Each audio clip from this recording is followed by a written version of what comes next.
Hello and welcome to Stampscaping 101. This is going to be a half-page reflection card. I just stamped out the Mystic Trees left and now I'm doing the right side, and I'm doing it in a stays-on black. The next grouping of imagery will be the Mystic Hills left and right, but I'm doing them with the second impression. I ink it up, stamp it off, wipe off a little bit, and then make the impression. Being that they're lighter in value, they look farther back in the distance, and we'll be doing the same thing with these Mystic mountains here, Mystic Hills. This is going to be on a semi-gloss cardstock, and the semi-gloss cardstock will allow me to use some of the watercolor pencil technique later on. A little bit of texture here with the Tiny Rock Small image. And then adding some grayscale kind of form modeling, shadow creation with the watercolor pencil here. I don't have a lot of experience with this, so I'm still kind of playing around with it. You can do the same thing with a colored pencil very well. I guess you can use your dye-based inks or something like that. And if you stamped it in a water-based, like a dye-based medium, you could probably use even something like an alcohol marker, but I wanted to practice with the watercolors here to try to make the imagery look kind of real washy, like a ink painting, okay, which these images are based on. So kind of spreading out that ink a little bit, trying to make sure that I don't make the background too dark, because I still wanted to go from dark to lighter in the midground and then lighter in the distance, okay?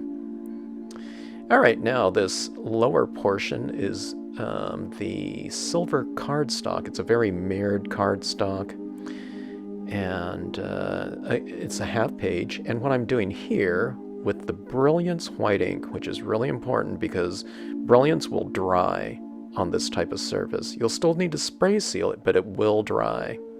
It's just designed to dry on that. And then I'm stamping out my boulders with lichen here with the stays-on ink. And I have a feeling that it kind of anchors down that white a little bit. I'm not sure, but I don't know. I'm convinced that it does. Okay, so we stamped out those boulders with lichen, and see, the white ink does not adhere, so I'm cleaning up my overstamping just with this paper towel here.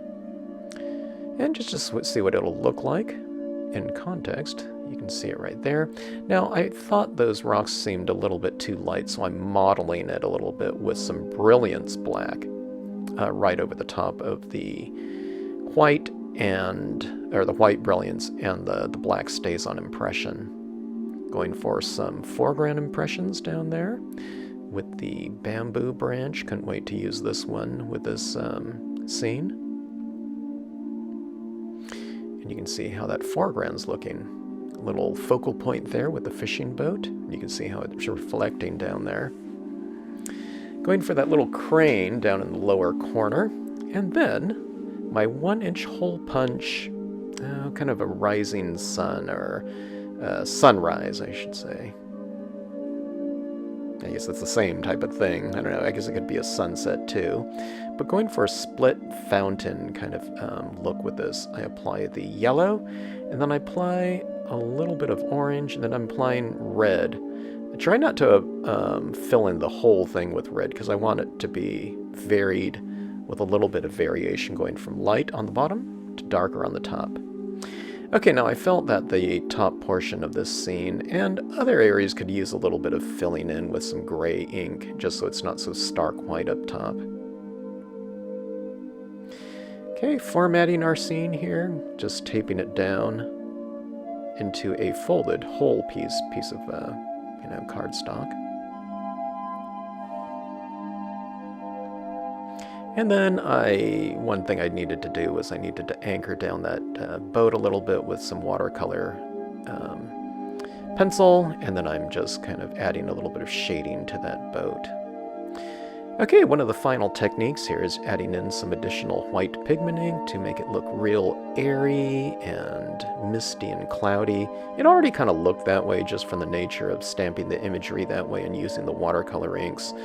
But going in here with the white pigment ink is just a really kind of fine-tuning way to finish off the piece and to give some variation to the imagery in terms of having some softer light areas and some sharper dark areas. And there we go, with the reveal there of how someone will open their card that you know, whoever is the recipient of your card, and I think it's a real special type of thing when they open it. Okay, and that's the half-page mirrored mystic scene. Hope you enjoyed it. Thanks so much for watching.